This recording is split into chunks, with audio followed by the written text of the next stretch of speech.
हर हर महादेव। देवों के देव महादेव जी के चरण में प्रणाम करती हूँ, मेरा प्रणाम स्वीकार हो। माता गौरा पार्वती के चरण में प्रणाम करती हूँ, मेरा प्रणाम स्वीकार हो। गणपति ललनमा के चरण में प्रणाम करती हूँ, मेरा प्रणाम स्वीकार हो। सब गुरु भाई बहन को चरण में प्रणाम करती हूँ, मेरा प्रणाम स्वीकार हो। गुरु भाई बहन, मैं एक कथा सुनाने जा रही हूँ। इस कथा को पूरा सुनिए और रहस्य जानिए, आदि नहीं। आदि सुनने में शिव गुरु का अपमान होती है, पूरा सुनने में ज्ञान होती है, इसलिए कथा को पूरा सुनिए और रहस्य जानिए। हर हर महादेव, घर घर महादेव। गुरु भाई बहन, एक वृद्ध व्यक्ति थे। उनका 2 पुत्र था और वो वृद्ध व्यक्ति के पत्नी का देहांत दोनों पुत्र का जन्म लेते ही हो गया था। दोनों पुत्र जुड़वा था। गुरु भाई बहन, वो वृद्ध व्यक्ति बड़े मुश्किलों से अपना बच्चे को पोसे पाले बड़ा किए। वो वृद्ध व्यक्ति जब उनका बच्चा जन्म लिया था तो वृद्ध नहीं थे, क्योंकि उस समय हड्डे गड्डे नौजवान थे। धीरे धीरे उनका जब बच्चा बड़ा हो गया तो उनका समय ढलने लगा। गुरु भाई बहन, समय झुकता गया।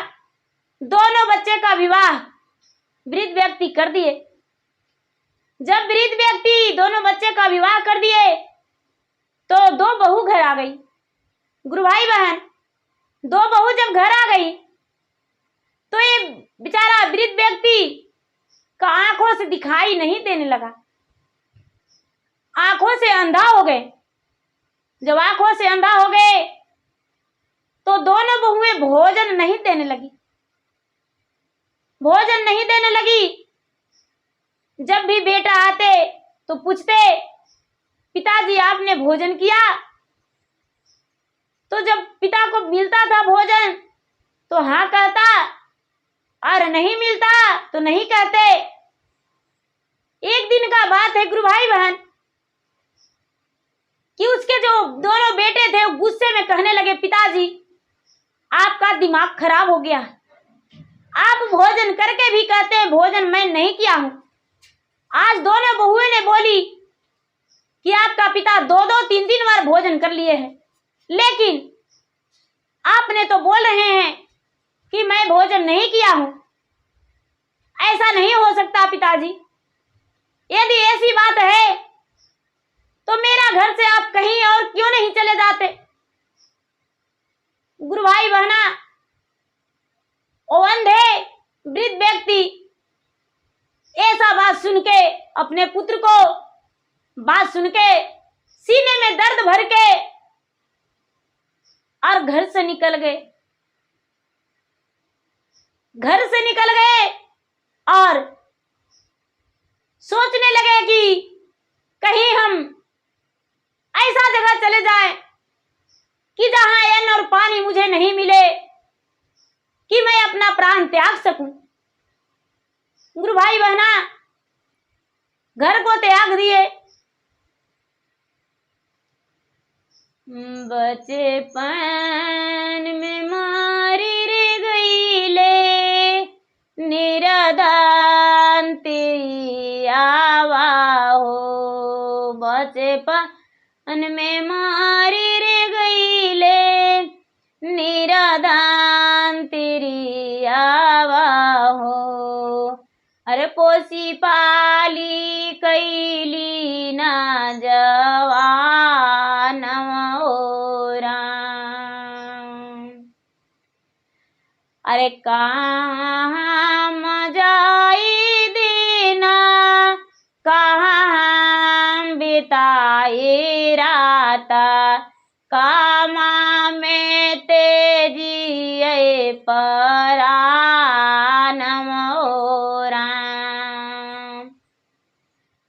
शिव गुरु से अपना बेचारा विलाप कर रहे हैं गुरु भाई बहन कि जब मेरा बच्चा था छोटा छोटा तो मेरी पत्नी इस दुनिया से चल बसी थी और उसका पोस पाल के बड़ा किए। आज मेरा दिन कहां बीतेगा, रात कहां बीतेगा, हम कहां जाएं? गुरु भाई बहना रोते बिलटते कलपते घर से वो निकल गए। जब घर से निकल गए, चलते चलते एक बार ब्रिज के नीचे बैठ गए। एक बार ब्रिज के नीचे बैठ गए और बैठकर आंसूधार रोने लगे। आंसूधार रोने लगे। उसी समय एक छोटी सी बच्ची अपने पिता को भोजन लेकर उसी रास्ते से गुजर रही थी। वो खेत पर उसके पिता काम कर रहे थे और उसी रास्ते से एक छोटी सी बच्ची गुजर रही थी। तो इस वृद्ध व्यक्ति को आंखों से आंसू गिरते देखकर, विलाप करते हुए देखकर वो बच्ची जाके कहती है, दादाजी आप इस ब्रिज के नीचे क्यों रो रहे हैं? आपको क्या हुआ? क्या आपको भूख लगा है? गुरु भाई बहना, इतना में वो सारा दर्द, सारा यादें भूलकर वृद्ध व्यक्ति ने बोल दिया, हाँ बेटी, मुझे बहुत जोरों से भूख लगा हुआ है, लेकिन मुझे रोटी कौन देगा? गुरु भाई बहन, उनका नेत्र से दिखता नहीं था। उन्हें नहीं पता था इस कन्या ने भोजन ली हुई है और मुझे भोजन करा सकती है। गुरु भाई बहना, उस कन्या ने 2 रोटी उस वृद्ध व्यक्ति को भोजन करा दी। 2 रोटी भोजन करा दी और भोजन करा के और पानी पिला दी। पानी पिला के और उस वृद्ध व्यक्ति को बोली, हे बाबा, आपके लिए हम शाम का भी भोजन ले आएंगे, आप रोइए मत, आप इसी ब्रिज के नीचे बैठे रहिएगा, हम अभी पिताजी के अपने भोजन लेकर जा रहे हैं। गुरु भाई बहना, उस कन्या ने सोचती जा रही है कि मेरे पास तो 4 ही रोटी था, 2 रोटी मैं उन वृद्ध व्यक्ति को भोजन करा दिया हूं, लेकिन पिताजी से अपने बोल देंगे कि पिताजी रास्ते में एक वृद्ध व्यक्ति थे, वो बूढ़े थे, मैं उनका भोजन कराया हूं। मेरे पिताजी मान जाएंगे, मुझे नहीं डांटेंगे, अपने माता जी से बता देंगे, वो भी मेरी माँ नहीं डांटेगी। गुरु भाई बहना, चलते चलते चलते चलते अपने पिता के खेत पर पहुंच गई। उसके पिता हल चला रहे थे। अपने पुत्री को देखकर मुस्कुराते हुए हल रोककर बैल को खड़ी करके और आए और बोले, बेटी आज थोड़ी सी लेट कर दी भोजन लाने में। बोले, हाँ पिताजी, हो गया लेट। इतना करके भोजन रख दी। उसके पिता जब भोजन करने लगे तो रोटी तो घटने की जगह और बढ़ चुका था। 4 रोटी घर से भोजन लेकर आई थी तो 6 रोटी हो गया। गुरु भाई बहन, ये देखकर ये लड़की ने चकित हो गई। उसके पिता ने 4 ही रोटी भोजन किए और 2 रोटी उसके थाल में बच गया। 2 रोटी थाल में बच गया। उसके पिता ने बोले, बेटी तू ही बैठ के भोजन कर लो। ये लड़की कहती है, नहीं पिताजी, हम भोजन नहीं करेंगे। गुरु भाई बहन, वो लड़की कहती है, पिताजी हम भोजन नहीं करेंगे, हम घर लौट जाएंगे लेकर भोजन, क्योंकि माँ बुलाई है जल्दी से। अपने पिता से उस वृद्ध व्यक्ति के बारे में कुछ भी नहीं बताई और लौटते समय भी देखती है कि उसी जगह पे वो वृद्ध व्यक्ति बैठे हुए हैं। वृद्ध व्यक्ति बैठे हुए हैं और गुरु भाई बहना, ये लड़की ने 2 रोटी ले जाकर फिर उन्हें भोजन करा दी और बोली, बाबा हम कल के दिन अब भोजन लेकर आएंगे, अब आज हम नहीं आएंगे। गुरु भाई बहना, ये लड़की प्रतिदिन जाती अपने पिता के भोजन लेकर और प्रतिदिन भोजन उस वृद्ध व्यक्ति को देने लगी। भोजन दे दिया करती थी। धीरे धीरे समय बीतता गया। एक दिन का बात है कि इस वृद्ध व्यक्ति के ना पाकर भगवान भोलेनाथ वहां पे विराजमान हो गए और माता पार्वती और कहने लगे, बेटी मैं बहुत भूखा हूं, तुम मुझे भोजन देगी? ये वृद्ध व्यक्ति को ना देखकर ये चौंकने लगी, लेकिन फिर भी सोचती है कि अरे कोई बात नहीं, हम इन्हें ही भोजन करा देंगे। गुरु भाई बहन, दोनों को को भोजन करा दी और भोजन करा के और उस इंसान को ढूंढने लगी। कहने लगी, आप लोग यहाँ पे बैठे हैं, यहाँ पे एक मेरे दादाजी रहते थे, उन्हें हम प्रतिदिन भोजन कराते थे, क्या वो कहाँ गए? आप देखें उन्हें? गुरु भाई बहन, शंकर भगवान और पार्वती दोनों कहते हैं, बेटी जितने तू भोजन कराई हो उतना तुम्हारे लिए रखा हुआ है। वो इंसान इस दुनिया से चल बसे, लेकिन तेरे लिए कुछ छोड़ गए हैं। लड़की कहती है, मेरे लिए क्या? वो वृद्ध व्यक्ति के पास तो कुछ था ही नहीं, क्या छोड़कर जाएंगे?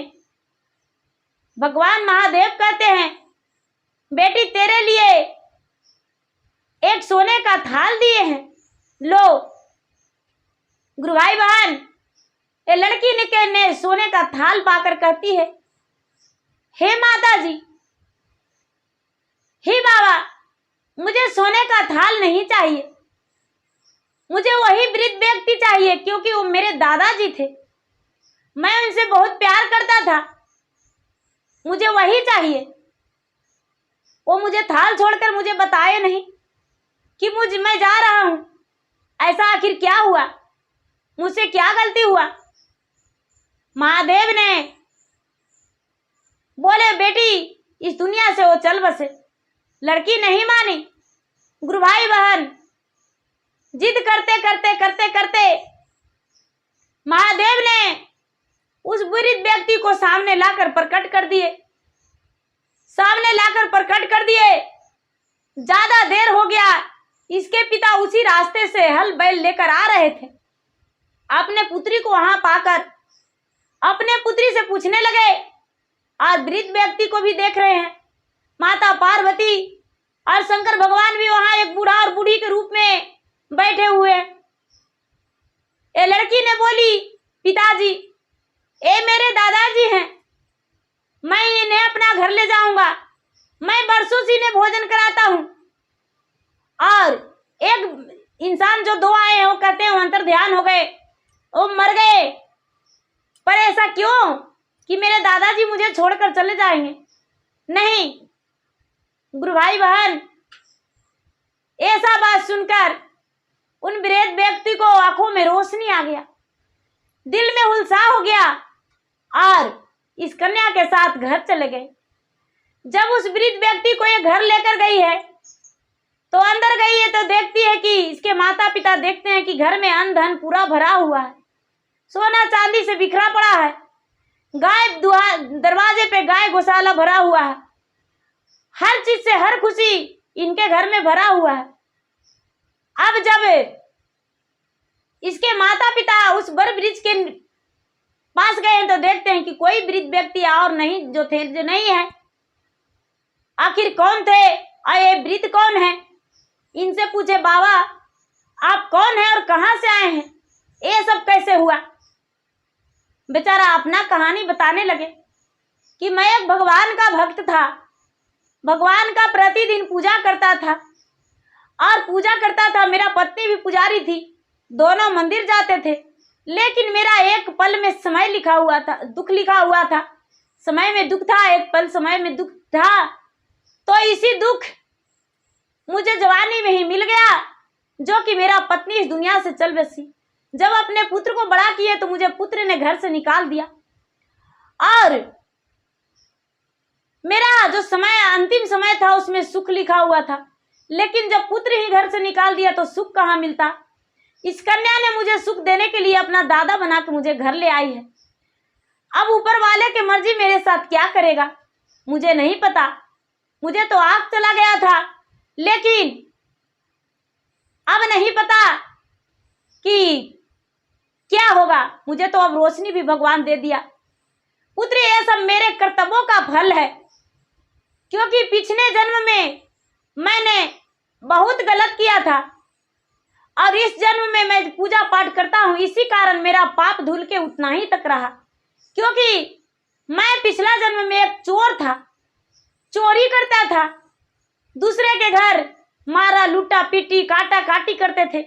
इसी कारण से मुझे भगवान ये सब सजा दिए थे और सजा को हम काटते काटते यहाँ तक पहुंच गए। गुरु भाई बहना, जब कुछ ही दिन बीता कि दोनों बेटा खोजते ढूंढते वहां पहुंच गए। गांव गांव में, घर घर में पूछते थे कि मेरे पिताजी आए हैं, वृद्ध हैं, मेरे पिताजी आए हैं, वृद्ध है, आंखों से अंधा है। गुरु भाई बहन उनके घर पहुंच गए और अपने पिता को मान सम्मान से दोनों बेटे ले गए। दोनों बेटे ले गए और बहू भी अपने ससुर को सेवा करने के लिए राजी हो गई और सेवा करने लगी और समय समय से भोजन देने लगी। अब जितने उनका पाप था वो कट गया और सुख का दिन पलट गया। अपने घर जाकर उन्हें बहुत खुशी महसूस हुआ और खुशी जीवन बिताने लगे। तो गुरु भाई बहना, लोग कहते हैं कि पुजारी हैं और उन्हें भगवान कष्ट क्यों दिया? तो कष्ट तो भगवान जरूरी देते हैं। गुरु भाई बहना, जो हम पाप किए हैं वो भला कैसे मिट सकता है? वो तो मिलना ही मिलना है, क्यों नहीं मिलेगा? तो गुरु भाई बहना, मेरा वीडियो अच्छा लगे तो इसे लाइक कीजिए, शेयर कीजिए, सब्सक्राइब कीजिए। धन्यवाद। हर हर महादेव, घर घर महादेव।